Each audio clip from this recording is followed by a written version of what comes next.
لگ رہا ہے کہ بہت زیادہ دوستی نبھا رہے ہیں نون لیگ کے ساتھ، کیونکہ پرائم منسٹر صاحب شاید اتنی ملاقات نہیں کر پائے مولانا صاحب سے جتنی بلاول بھٹو صاحب نے کی ہے، بلکہ وہ تو کہہ چکے ہیں کہ کامران مرتضیٰ صاحب فون بھی نہیں اٹھاتے۔ وآل محمد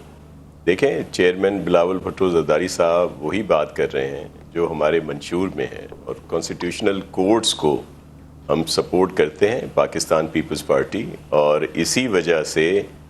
ہم اس بات کو آج بھی جو انہوں نے بار میں گئے وہاں پہ خطاب کیا یا پھر کوسچن آنسرز ہوئے، اس میں انہوں نے ان ساری چیزوں کو مکمل طور پر بریف بھی کیا۔ دیکھیں، ہم کسی پرسن اسپیسیفک قانون کے لیے نہیں ہیں کہ جس طرح ایک گمان ہو رہا ہے کہ کسی ایک ہی شخصیت کو کوئی ایج ریلیکسیشن دے کے یا اس کو کہہ کے، اور وہ سیدھی بات اگر جسٹس قاضی فائز عیسیٰ صاحب کے لیے سب بھی بات کر رہے ہیں کہ کوئی ان کے لیے سب کچھ ہو رہا ہے، تو ایسا نہیں ہے۔ حالانکہ جسٹس قاضی فائز عیسیٰ صاحب کی ہی وجہ سے یہ الیکشنز ممکن ہوئے۔ آپ کے علم میں ہے کہ وہ جو 60 دن 90 دن کی باتیں تھیں وہ نہیں ہوئیں، اور یہ الیکشن ڈیلے ہو رہے تھے۔ یہ قاضی فائز عیسیٰ صاحب ہی تھے جن کی وجہ سے یہ ممکن ہوا اور الیکشن ہوئے۔ اور لیکن جو کانسٹیٹیوشنل کورٹس ہیں، کیا دوسرے جن ممالک کا ہم لوگ دیتے ہیں؟ ہاں جی شاہ جی، قاسم سوری کی جو رولنگ تھی اس کو جو کورٹ نے اوور رول کیا تھا، رات کے 12 بجے عدالت کھلی تھی، اس میں عمر عطا بندیال صاحب تھے۔ تو یعنی کہ اگر کوئی اچھا کر رہا ہے تو وہ بہت اچھا ہے، مگر اگر وہ آپ کے خلاف ہے یا ایون پی ٹی آئی کے خلاف ہے تو پھر وہ بہت برا ہو جاتا ہے۔ آپ پلیز کنٹینیو کریں۔ دیکھیں، میں آپ کو عرض کروں کہ عمر عطا بندیال صاحب بھی ہمارے لیے محترم تھے جب وہ چیف جسٹس تھے، ہیں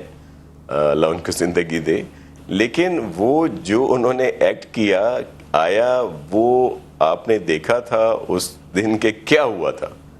کہ آئین کو مکمل طور پر جس طرح کیا گیا وہاں پہ سوری صاحب کی طرف سے، جو ایک ووٹ آف نو کانفیڈنس کو غیر آئینی طور پر انہوں نے اپنی ایک ورڈکٹ دی اور اس کو اجلاس کو بھی ختم کیا، تو ظاہر ہے عدالتوں کو اپنا کام جو ہے وہ کرنا ہے۔ اور ہم صرف جو بات کر رہے ہیں وہ بالکل سمپل کہ جو آئین ہے وہ پارلیمنٹ کا کام ہے، اور آئین کو ری رائٹ کرنا جو ہے وہ تمام تر احترام کے ساتھ، عدالتوں کے احترام کے ساتھ، یہ عدالتوں کا کام نہیں ہے۔ ٹھیک ہے، چلیں، اگر آئین میں لکھا ہوا کچھ ہے اور جی کہ ری رائٹ کرنا جو ہے وہ ظاہر ہے کہ پارلیمنٹ کا اختیار ہے، یہ علی گوہر بلوچ صاحب بھی کہہ چکے تھے، یہ ہم بھی مانتے ہیں، یہ تو بہت سارے لوگ آپ کے پارلیمنٹیرینز بھی آن ریکارڈ کہہ چکے ہیں کہ ہم لوگ قانون سازی کے لیے یہاں پہ موجود ہیں۔ لیکن میں یہ سم اپ کرتی ہوں کہ پیپلز پارٹی ہو یا پھر نون لیگ ہو، دونوں کا اس بات پہ اتفاق ہے کہ آئینی عدالت تو ہر صورت میں امپورٹنٹ ہے اور وہ اس پہ بات تو ہونی چاہیے۔ پھر ظاہر ہے کہ آپ مولانا صاحب کو منانے میں کتنے کامیاب رہتے ہیں یہ ڈیپینڈ کرتا ہے، ہوں گے بھی یا نہیں ہوں گے، کیونکہ چانسز نہیں نظر آ رہے۔ شاہ جی، میں آپ سے سوال کرتی ہوں، پھر میں بلوچ صاحب کی طرف آؤں گی۔ مجھے صرف یہ بتائیں کہ اگر 63A کا فیصلہ ہو جاتا ہے اور پھر اس کے بعد یہ اجازت مل جاتی ہے، ایک ہائپوتھیٹیکلی ہم ایک بات کر رہے ہیں، اور پھر پی ٹی آئی کے جو بھی لوگ ہیں وہ ووٹ ڈال سکتے ہیں جو آپ پیکج لے کر آ رہے ہیں، اس پہ کیا فیوچر کیا ہے اس کا؟ دیکھیں، 63A یا دیگر جو بھی چیزیں ہیں ان کیا میں جو ری رائٹ کی آپ کو بات کی، یہ بات کیسے شروع ہوئی؟ دیکھیں، دو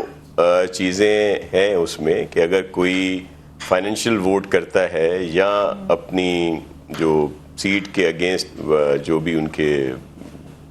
جو ہیڈ ہوتا ہے اس کے خلاف ووٹ کرتا ہے تو اس کی ڈی سیٹ ہوتا ہے، لیکن یہ کہیں آئین میں نہیں لکھا کہ اس کا ووٹ بھی کاؤنٹ نہیں ہوگا، جس طرح لاہور ہائی کورٹ کے ایک حکم میں یہ کیا گیا۔ یہ آئین کو ری رائٹ کرنے کے لیے مثال جی میں کہہ رہا ہوں، تو آپ بہت سارے اس طرح کی مثالیں ہیں جو عدالتی فیصلے آئے۔ دوسری بات یہ کیوں آئین میں کیوں موجود ہے کہ وہ اپنا حق استعمال کرے؟ ووٹ آف نو کانفیڈنس کیوں آتا ہے کہ اگر کوئی یہ سمجھتا ہے کہ وہ اس پالیسیز نہیں ہیں، آدمی کا ایک ضمیر بھی ہوتا ہے، اگر وہ کوئی اس بات کو کرتا ہے کہ جی میں نہیں اس بات کو مناسب سمجھتا، اور وہ چاہتا ہے کہ میں یہ ووٹ دیتا ہوں اور پھر وہ ڈی سیٹ ہوتا ہے تو پھر اس کو دوبارہ الیکشن میں جانا ہوتا ہے تاکہ اس کے حلقے کے لوگ یا عوام فیصلہ کریں کہ آیا یہ جس کو ہم نے الیکٹ کر کے بھیجا ہے اگر اس نے کوئی سٹیپ لیا ہے کوئی اس نے فیصلہ کیا ہے وہ صحیح ہے یا غلط ہے. نہیں تو آپ اس کا راستہ روک رہے ہیں. وہ جو چیز پاکستان پیپلز پارٹی نے ختم کی جو پریزیڈنٹ آصف علی زرداری صاحب نے 52B کا راستہ ہمیشہ کے لیے ختم کیا اور جو غیر آئینی طریقہ کار تھے اس کو ختم کر کے, اور آپ کے علم میں ہے کہ خان صاحب کی جو گورنمنٹ تھی اس کو آئینی طور پر پہلی دفعہ کوئی prime minister vote of no confidence کے ذریعے اترا. نہیں تو آپ کے علم میں ہے کہ یہاں پہ 18 ماہ حکومتیں رہی ہیں, 22 ماہ رہی ہیں, 3 سال رہی ہیں اور ان کو غیر آئینی طور پر ہٹایا گیا, عدالتوں کے احکامات پہ ان کو ہٹایا جاتا رہا ہے. تو اس چیز کا راستہ روکنے کے لیے ایک پروسیس کو عمل کو جاری رکھنے کے لیے کیا ہونا چاہیے؟ تو یہ کیونکہ گورنمنٹ تو وہی ہوگی جس کے پاس اکثریت ہوگی. وہ نو کانفیڈنس اس پہ کب آئے گا؟ جب اس کے لوگ اس سے منحرف ہوں گے, اس کے فیصلوں سے, اس کی باتوں سے وہ کہیں گے کہ ہم اس پہ متفق نہیں ہیں تو وہ اپنی سیٹ چھوڑنے کے لیے بھی تیار ہوتے ہیں. اگر شاہ جی آپ سے شاہ صاحب ون لائنر چاہیے, نمبر پورے ہیں ہمارے, بلاول بھٹو زرداری صاحب نے بھی کہا ہے اور خواجہ آصف صاحب بھی کہہ رہے ہیں نہیں بھی ہوتے مولانا صاحب تو نمبر پھر کیسے پورے ہیں؟ دیکھیں ایک بات پہلے میں آپ کو عرض کروں کہ جو ایک مس پرسپشن ہے کہ اگر یہ کوئی آئینی ترامیم نہیں ہوتی تو گورنمنٹ کو کوئی خطرہ ہے, یا دیکھیں یہ جو ریزرو سیٹس یا دیگر ان کے باوجود بھی جتنی یہاں پہ گورنمنٹس ہیں, فیڈرل گورنمنٹ ہو یا پروونشل گورنمنٹس ہیں, ان کو کوئی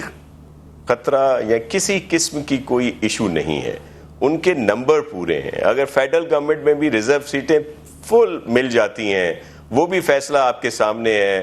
کہ گئے تھے سنی اتحاد کونسل والے